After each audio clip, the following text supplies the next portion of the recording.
Ito mga kababayan, mga kabarangay. Shout out po kay kay Ma'am Malu de Los Santos. Ah, siya po kasi yung nagbigay ng baboy kay Nanay Ansing pero ipinapaalam ni Nanay Ansing na ililitsyon na daw yung isa. Kasi birthday daw ng anak, 7 years old. 7 years old na yung isa mong anak. Kailan? Po, sa May 9 po. May 9. Opo. Hindi ko talaga masasagot or madidesisyonan yan mga kababayan. Ikaw talaga Nanay Ansing, binibigyan mo na naman ako ng malaking isipin eh. Ikaw na lang po ang magpaalam sa mga viewers natin. Teka, idikit ko tong mic sa'yo Nanay Ansing. Na? Ikaw na bahalang magsabi kay kay Ma'am Malu de Los Santos kung anong gusto mong gawin diyan sa baboy na yan. Kasi ako tagapamagitan lang, naghatid lang. 'Di ba? Kumbaga kung ano yung binigay ng sponsor, yun lang hinatid ko rito. Pero wala na akong pakialam diyan kung anong gusto niyo gawin. Yun lang pinapaalala ko lang sa iyo. Pag-isipan mo mabuti kasi nakakahiya. Baka sa susunod wala nang magbigay sa iyo pag ganyan. Ganun po. Ay, wag na kaya. Baka magalit po yung nagbigay.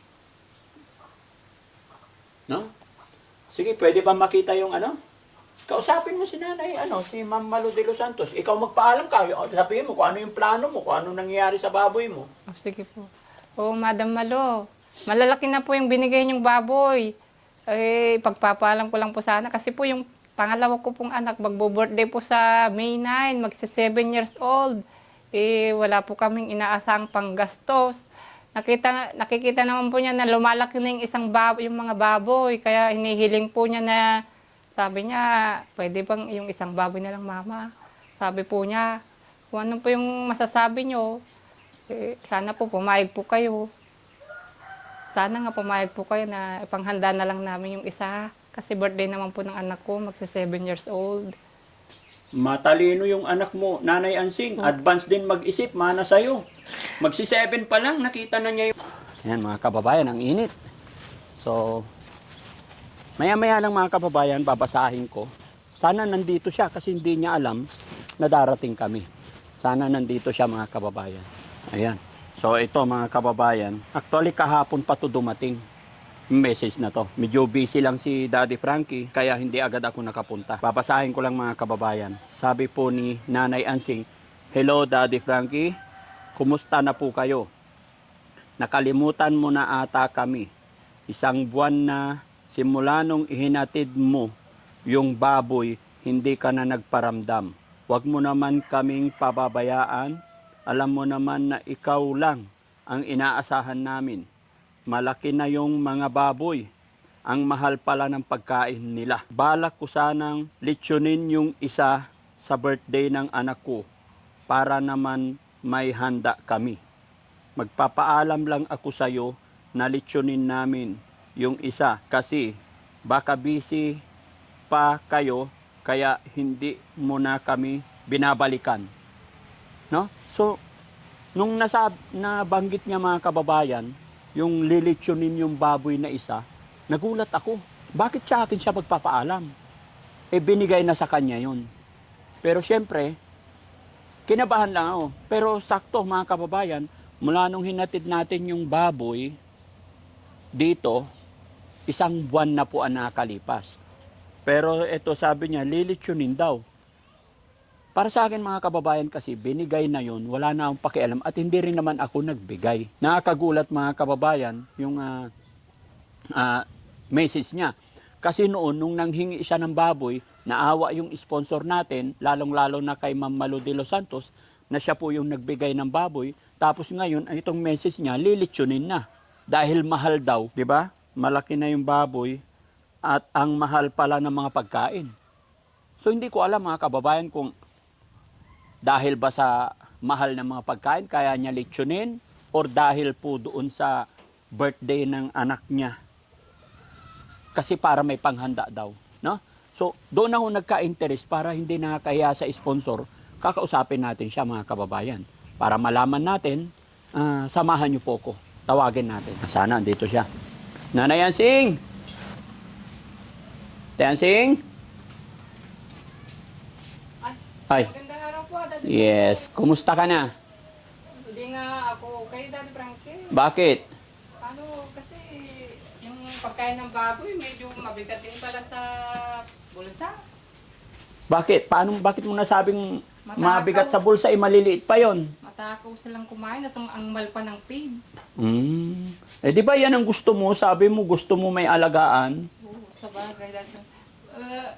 Ngayon lang kayo pumunta dito, Daddy Frankie? Pasensya ka na, medyo busy. Medyo matagal-tagal din kayo hindi napasyal dito, ha? Oo, napunta ako dito kasi nabasa ko yung text mo sa akin. Oo, nag-chat nga ako sa iyo eh. Bakit anong nangyari? Ba't ililitsyon mo na yung baboy daw? Eh kasi, pag mula nung pumunta kayo dito, matagal-tagal na rin. Hindi na kayo bumalik. Hindi kasi, siyempre, alam mo ate Ansing, sa totoo lang diretsahin kita, wag ka naman layo, kinakausap kita eh. Hindi, wala naman akong sakit eh. Ang totoo niyan, ate Ansing, kaya bihira na kami dito, kasi nasa amin naman si Kuya Oliver. Di ba? At ang beneficiary talaga namin, si Kuya Oliver. Focus kami kay Kuya Oliver at saka sa mga ibang beneficiary. Huwag mo sanang aasahan na weekly pupuntahan ka namin. Kumbaga, Hindi ko naman yun, Daddy Frankie, pero isang buwan na kayong hindi pumunta dito.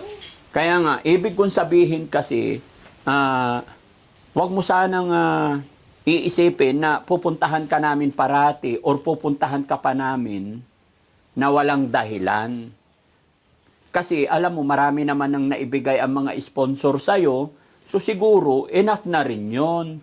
Basta ang importante at maging masaya ka sana na natulungan na namin, natutulungan natin ang iyong kapatid. Oo, Daddy Frankie, masaya naman ako doon, pero sana wag mo naman kaming kalimutan. Na alam mo naman, ikaw lang naman ang inaasahan namin. Patay tayo dyan. Di ba may trabaho naman yung asawa mo? Oo, Daddy Frankie, nagtitinda nga siya, pero kulang din kasi yung motor namin, laging nasisira. Paggawa siya ng paggawa, kaya magkano na lang inaabot sa akin. Ibenta mo na lang yung motor, tapos yung asawa mo magtrabaho na lang sa bukid, walang maintenance. Kasi yung problema mo lagi yung motor. Hindi, mas malaki pa rin yung kita ko sa pagtitinda, Daddy Frankie. Oh.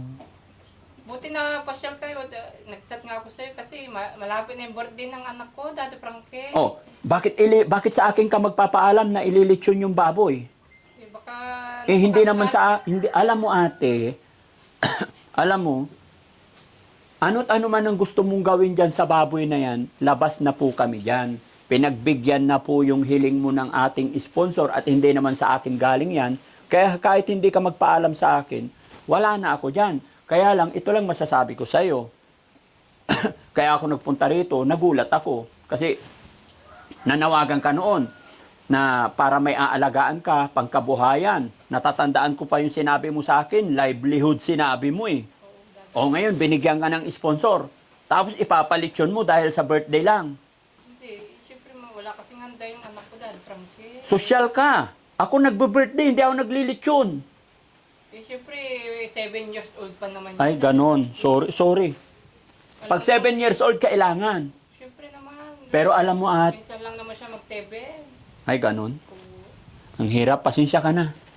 Pero sa totoo lang, eto makinig ka sa akin, hindi ko alam saan ako lulugar. Oo, pag 7 years old, pinaghahandaan. Diba?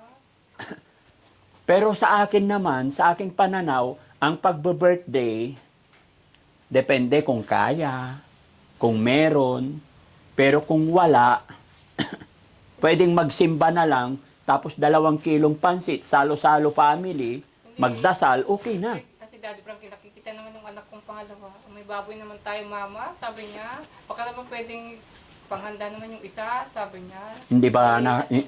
Sabi ko naman, pagpaalam muna natin kay Daddy Frankie kung anong sasabihin niya. Sabi Ay, hindi ako mag-uuu dyan. Ito tatanungin kita. Sige, gaya na sinabi ko, nasa inyo na yan. Being me. Pero hindi kaya nakakahiya sa sponsor natin? Yung nagbigay ng baboy na sinabi mo, pang hanap buhay mo, pang livelihood. Sabi mo nga noon, natandaan ko, paanakin mo, paparamihin mo. 1 buwan pa lang inaalagaan mo, lilitsyon mo na.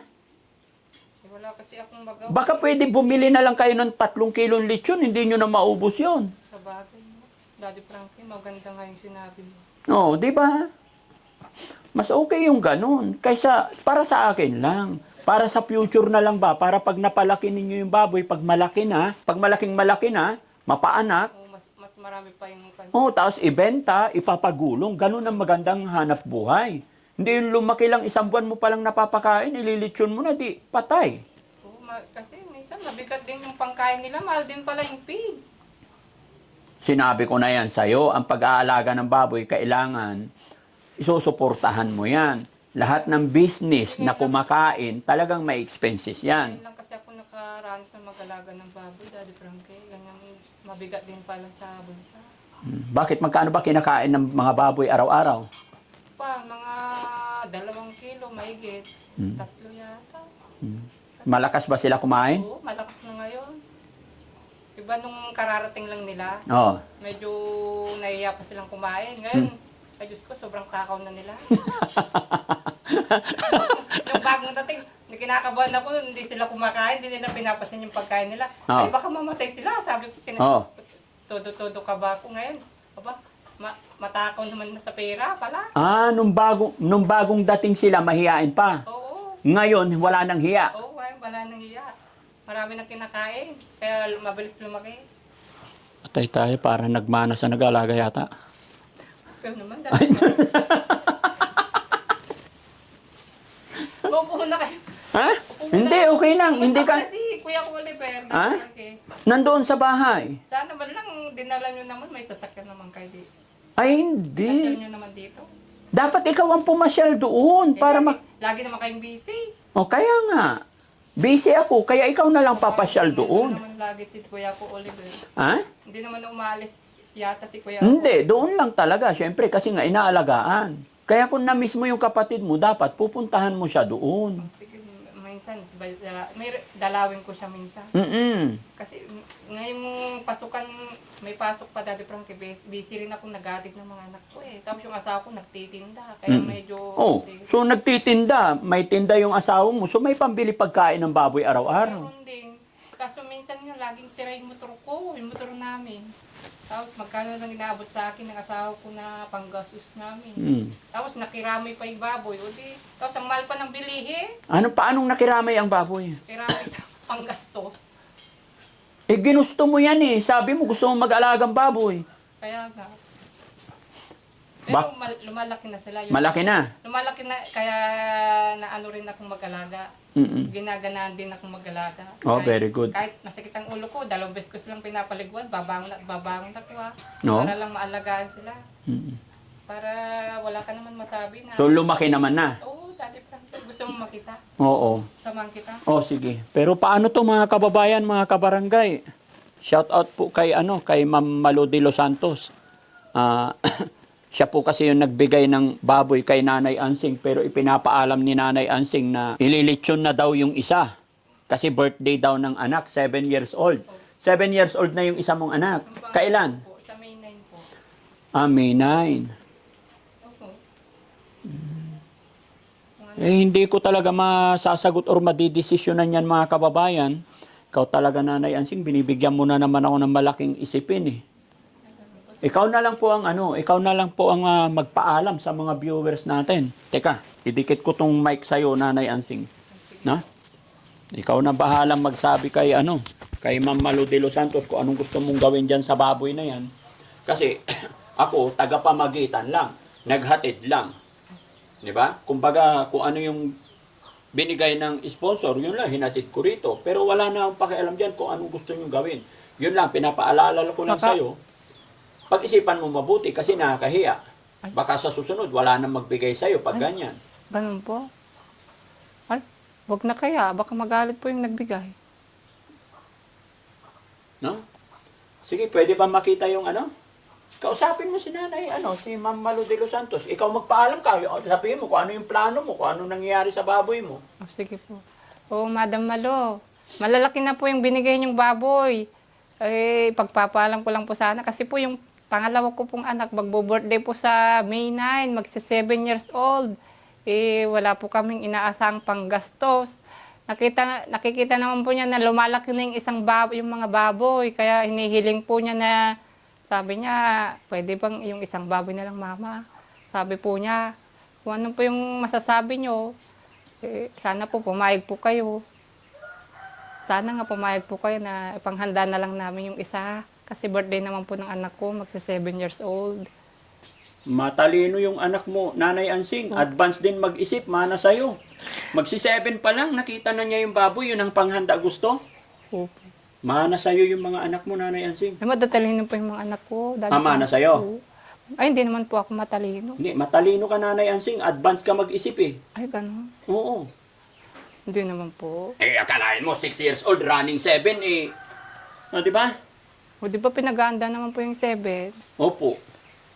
Sige, wala na akong masabi sa'yo, Nanay Ansing. Pwede ba makita? Pwede ba puntahan? Sige po, Gusto ko tignan po ipakita natin. rin na, para makita rin ng mga sponsor natin.